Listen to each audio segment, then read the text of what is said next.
every bit of equipment I needed, and I was able to pre-organize that so it wouldn't waste time during the session and I'd have everything I needed for my activities. During delivery, I was good at communication of instructions, so I was able to clearly and verbally explain instructions well. This meant it ran smoother, and I was able, the participants were able to understand what was going on. I had good rapport with the participants, so I was good communication of support and encouragement. This increased motivation and performance. And Q&A, this is important as when I was instructing techniques, I constantly asked questions and got answers. So I had an understanding if they were understanding what I was talking about and not just going along with it. So Q&A was important to show that they had an understanding, and I felt I used this very well. Weaknesses of the planning, timing of activities. I don't think I planned enough activities or the length of activities to go through the whole 40-minute session. I felt like I needed to plan more as I was stalling as I didn't plan enough. Adaptation of activities. So when an activity wasn't working as well as I thought or wasn't doing what I wanted it to do, I felt like I had to adapt. I didn't adapt well enough. I didn't have plans to adapt the activity, so I need to do that for next time. Health and safety, I felt I could have improved the health and safety, maybe improved the risk assessment for the session, made it more appropriate for the session, as I felt it wasn't as clear and precise as I wanted it to be. The actual delivery of the session, so control of time. So this is like the timing of the activities, but in the actual session I was kind of kept repeating activities. It was getting quite tedious as I was trying to fill time gaps as I felt like I hadn't planned enough, so this kind of made the session not run as smoothly.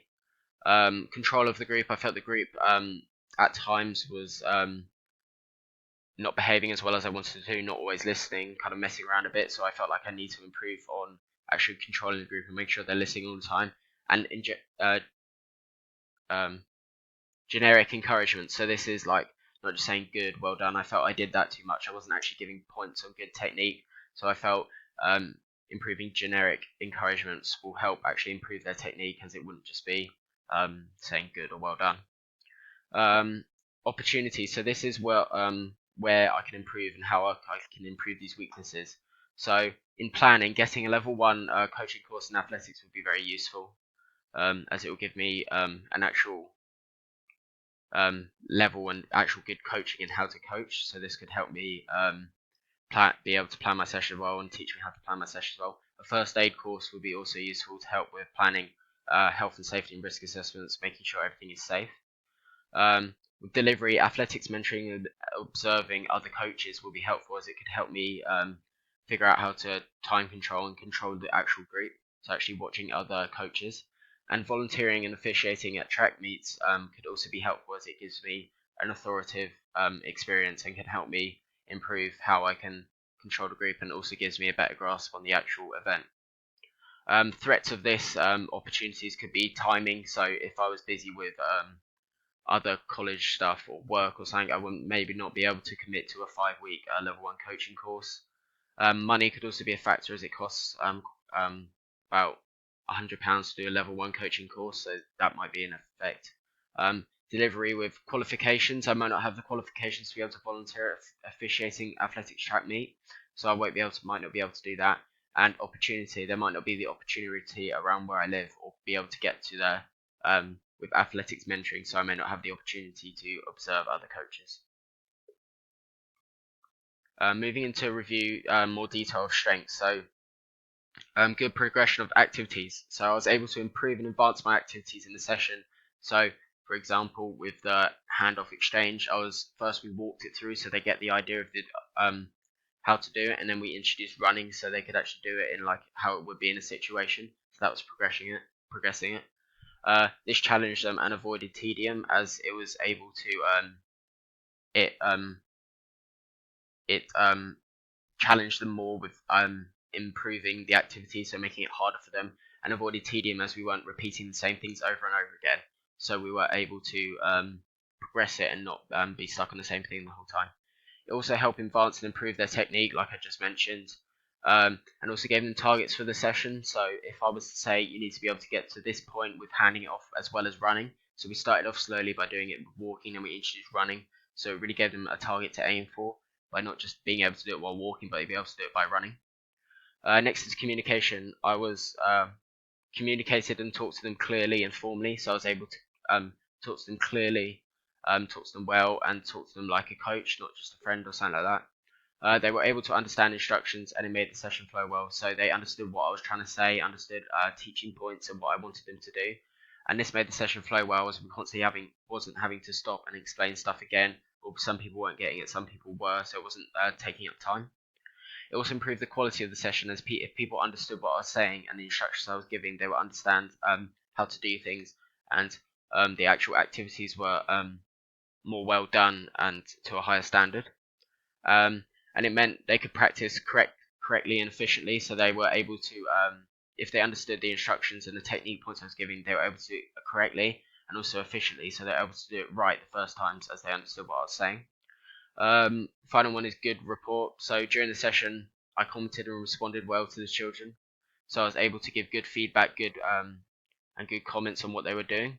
I was able to encourage and praise and motivate well, so I was able to keep their spirits high, keep them active, keep them doing the activities, keep them motivated to want to keep doing the activities as well. So this has avoided tedium and kept them motivated and wanted them to try harder. It made the session flow better because people weren't stopping, getting tired, people weren't losing confidence and not wanting to do it. It made the session also overall more enjoyable, as people were kept motivated, people kept enjoying it as I was praising them for doing stuff correctly. I wasn't just standing there. Okay, so review the first area of improvement and development plan. So the first area of improvement I'd say would be my time control of activities. So in terms of a SMART target, so specific, the exact length of each activity, so the actual length of what each activity should be during the session. Measurable would be timing the actual activities to see how long they are and see where I can improve it. Achievable would be able to plan a 30-minute session with 4 activities, specifically timed, to fill up the actual 30 minutes. Realistic would be to divide the activities to about 10 minutes, so not making the sessions too short so get through them too quickly, and not making them too long to cover the time, but people might be getting bored with that by the time if I did one activity for 30 minutes. And then the time would be to plan a session within a week's time, so to be able to plan the 30-minute session within a week to give me time to plan it and to get it right.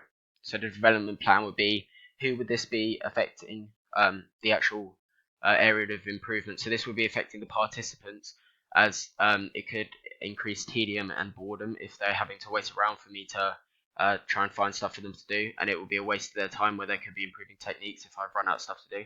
And it also affects me, as it could throw me off what I'm trying to teach if I'm running out of stuff to do and need to find other things to do. How could I improve this area? I could be to observe and be mentored by a coach, an athletics coach, so watch how they plan sessions, how they do sessions, and how they split up activities and how they time activities so they know how to fill the whole session. How would it help to improve this? It will avoid tedium if the sessions are too short. It will also make the session flow better, and more time will be spent improving technique instead of just standing around stalling. Okay, the second area of improvement and development plan, so health and safety, so specific to improve the health and the safety of the actual sessions, make sure everyone's safe. Measurable, to make sure there is 0 problems during sessions, so to make sure the session is absolutely fine. Achievable would be to plan a risk-free session, so achievable thing.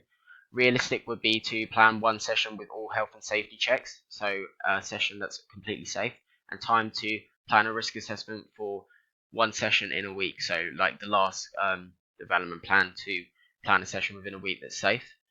Who does it affect, this area? It affects participants in the session. How would I improve this? To go on a first level 1 first aid course. So this would help me train me up to know health and safety and understand risks and how to control these risks.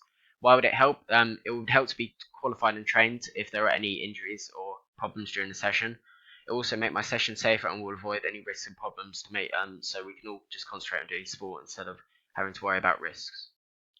The final area would be the final area of improvement and development plan is the control of the group. So specific would be this in terms of SMART target, S to have the whole group behaving and listening, M measurable, to have everyone behave for the whole session so there's no problems, no lapse in concentration the whole 30 minutes of the session. Achievable will be to make sure no one has to be disciplined, so that's achievable target, to make sure no one has to be told off. Realistic would be to have everyone concentrating and behaving for the whole 30 minutes of the session, and time would be to come better in controlling groups and learning teaching techniques in 3 weeks to learn how to control a session within 3 weeks' time. Who does it affect, this area of improvement? The participants in the session, because they're the ones who try to get to concentrate and behave, and me as a coach, as if people want concentration, then this may be negative, as I can't teach properly, teach the actual activities. How can I improve this is to get a level 1 coaching course and observe other coaches, so to be actually trained as a coach and to know how other coaches coach. And why will this help? It will make my sessions flow better and will improve communication and listening of instructions and techniques, so you'll be able to see improvements in the session. Okay, that's it. Thank you.